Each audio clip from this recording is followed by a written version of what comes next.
L'Union européenne a-t-elle vraiment interdit la déforestation importée? C'est ce que nous allons essayer de voir dans cette vidéo. Ça nous permettra aussi de revenir sur la notion de forêt. Si la vidéo t'intéresse, je t'invite donc à rester et à la regarder, très cher citoyen éclairé.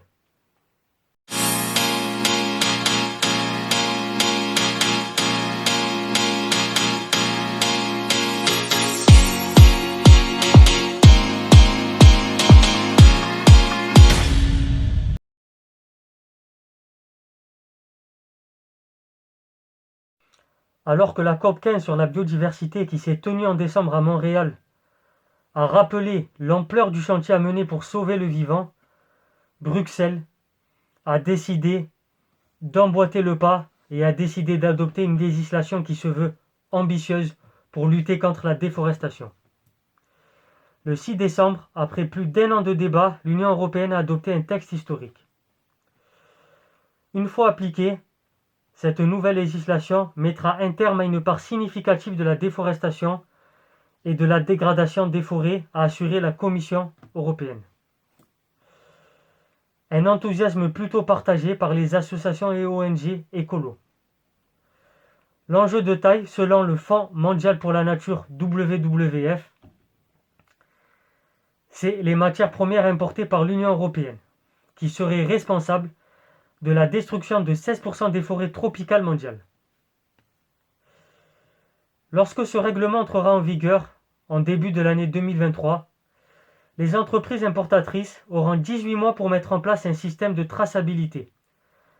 Pour quelle raison? Pour attester que leurs produits ne sont pas issus de territoires ayant été déboisés après le 31 décembre 2020. C'est la première raison. Et on peut se demander pourquoi.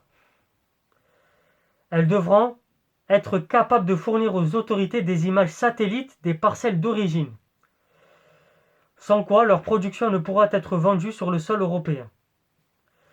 Parmi les produits concernés, on va retrouver l'huile de palme, le soja, le café, le cacao, le bœuf, le bois, ainsi que plusieurs dérivés tels que le cuir ou les meubles.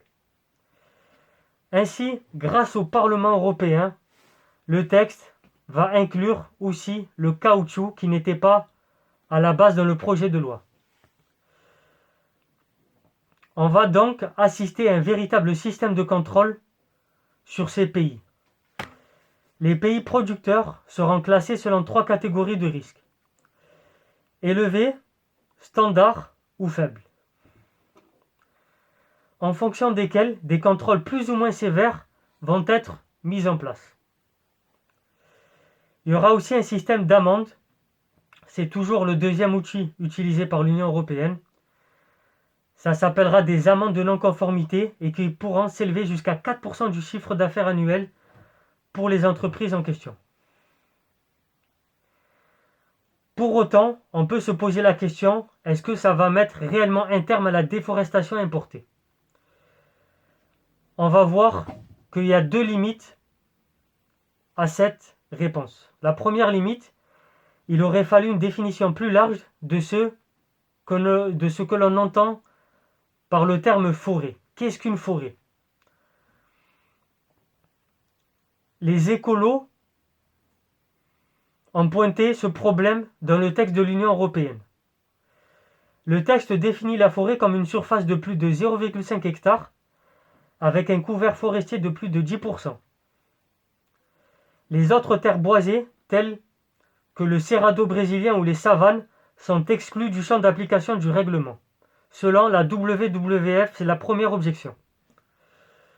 Ces territoires, réserves de biodiversité, subissent eux aussi une importante pression. Donc cette question, elle va être réexaminée grâce à la pression de WWF. On viendra aussi dans une vidéo sur le système de lobby au niveau de l'Union européenne. La deuxième limite, c'est que le texte n'exige pas le respect des droits des peuples autochtones. Uniquement dans le cas où ces droits sont déjà protégés par les législations nationales des pays producteurs. Et c'est là où on retrouve la deuxième limite, notamment au Brésil. Je vous invite à voir le bilan catastrophique de Bolsonaro, notamment sur cette question de la déforestation. En ne se référant pas aux conventions internationales, ce règlement de l'Union européenne n'offrira qu'une protection médiocre aux peuples indigènes qui paient de leur sang pour défendre la nature, selon le porte-parole Éric Moranval, qui est chargé de la campagne à Greenpeace. Cette première victoire est, selon ces ONG Greenpeace et WWF, une victoire incomplète.